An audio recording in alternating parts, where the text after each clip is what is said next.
So we will continue our discussion on previous year questions. And in this session, we'll be talking about Mead. Okay. So here is the question. According to Mead, the idea of self-develop when the individual becomes self-conscious. Explain. So this is asked in 2022, a 20 marker.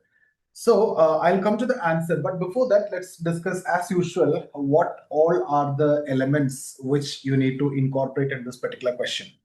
So see, of course, you need to discuss the understanding of Mead's concept of self, right? So first, you will have to. So let me tell you what all things you need to explain in this demand of the question. Okay, so what are there? Or what all things need to cover in this, because especially this is a 20 marker. So you'll be explaining concept of self. Okay, so it's already there in our notes. Anyway, I'll give you a brief of that. And then you also need to explain how self-consciousness develop according to Mead. So that's what actually asked here. So you'll have to explain how self-consciousness develop. Okay, then also tell the stages and processes involved in the development of self. So we know different stages, right? And the processes. So this three should be there. And then once you're done with this, briefly mention the criticisms. Even if the question is not about critical analysis, you will have to write about criticisms or the limitations, right? You can use other thinkers, you can use your own critical perspective. And then finally, what we need in all questions, we need to have a balanced conclusion. So this is what your typical answer for this question should look like. So what all area need to be covered? First, you definitely have to write about Mead's theory of self.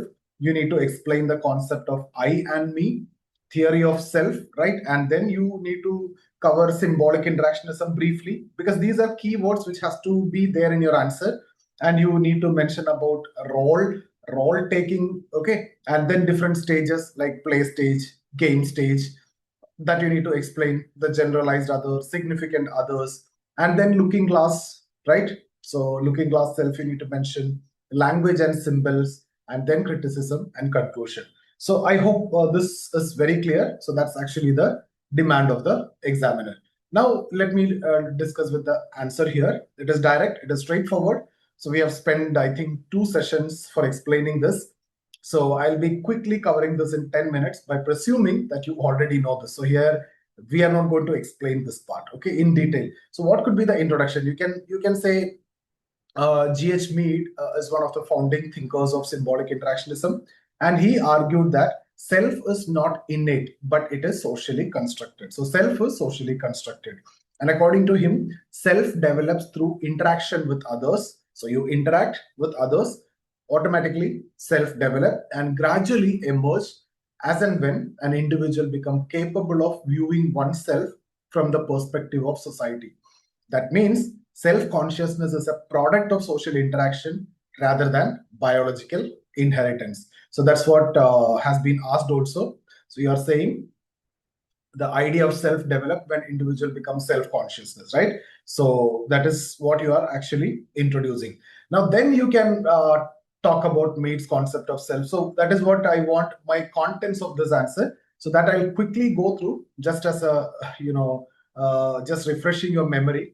So you'll say self is not fixed entity, but developed through social interaction. We already discussed this. It emerges through interaction between I and me. Who's I, who's me? All those we have spent enough time in discussing, and to clear this confusion part itself. So basically, I represent the spontaneous, creative, and impulsive aspect of your personality.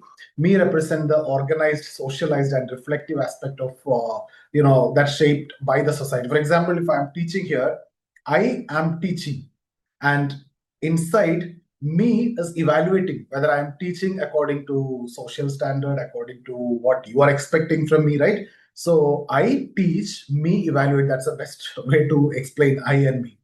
Now, see, the self is therefore dynamic and also continuously developed through interaction and reflection.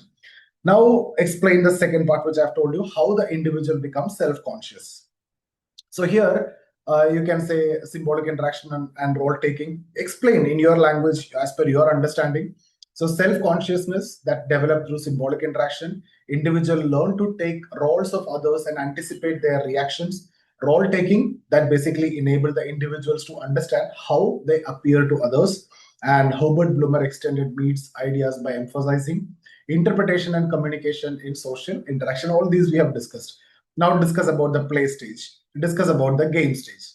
So play stage is the first stage in the development of self. Children imitate and assume the roles of significant others. Who significant others for you at that stage? It is your parents, your teachers, your doctors, the one which you are very closely associated with. And through role playing, they begin to develop self-consciousness. For example, a child pretending to be a teacher or a doctor. Then comes the game stage, where you meet more other people, significant others. Beyond that, generalized others. Generalized others means beyond these parents, the others who are part of the society. So in game stage, children learn to perform multiple roles simultaneously. They understand the expectation of the wider society, and this is what Mead calls the generalized other.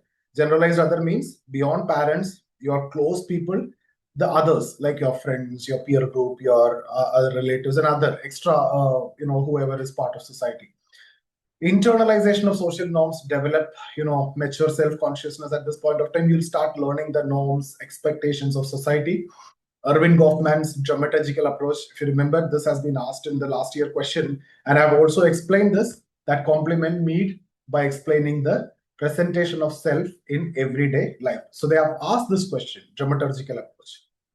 I'll explain separately anyway.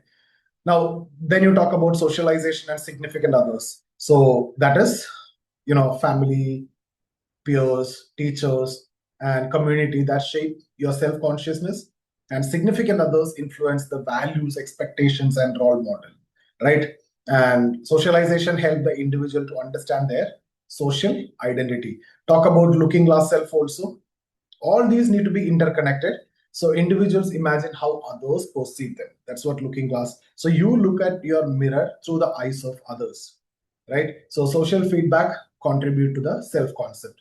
And Charles Horton, Cooley's looking glass, you can explain that complements Mead's theory by explaining reflective self-evaluation. Then language and symbols. Language is a primary medium through which meanings are communicated. Symbols help individuals to understand social expectations. Communications will strengthen self-awareness. You can give contemporary examples like social media interactions that influence the identity formation through likes, comments, etc. Then you talk about the criticisms. We have discussed a lot of criticisms. You can write any of that. Eric Fromm emphasized the importance of social structures in shaping identity, right? Mead give excessive importance to interaction, but neglecting wider social and economic structures, and limited attention to structural constraints. You can talk about Pierre Bourdieu, and cultural variations of ignored. Clifford Geertz, you can mention, right? Emphasized on understanding self within specific cultural context. Then neglect of emotional dimension. Arlie Hochschild criticism that we use in, any multiple areas, especially symbolic interactionism, that emotional labor. Okay, now underestimation of the unconscious. Sigmund Freud, you can mention, and limited attention to power relation, Michael Foucault. So different dimensions you can use to criticize. So just the point is that you need to talk about the theory. Even if they have not asked about critical analysis, you will have to mention about that. Now you will give a conclusion. We need a balanced conclusion. So you can say, despite all these criticisms, Mead theory of self remains one of the most influential contribution to symbolic interactionism by demonstrating that social consciousness developed through interaction, role taking, and internalization of social norms. So you briefly explained that. Now you can say, although later sociologists have criticized for these criticisms which I have mentioned, you can mention in one, underestimating power or culture or emotion and social inequalities. Still, now talk about contribution or relevance. Mead's theory continue to provide, right, the foundational framework for understanding how society shapes individual identity. So this is how you will be concluding. So that's about this answer. So I'll see you with another question in the another video. See you guys. Thank you.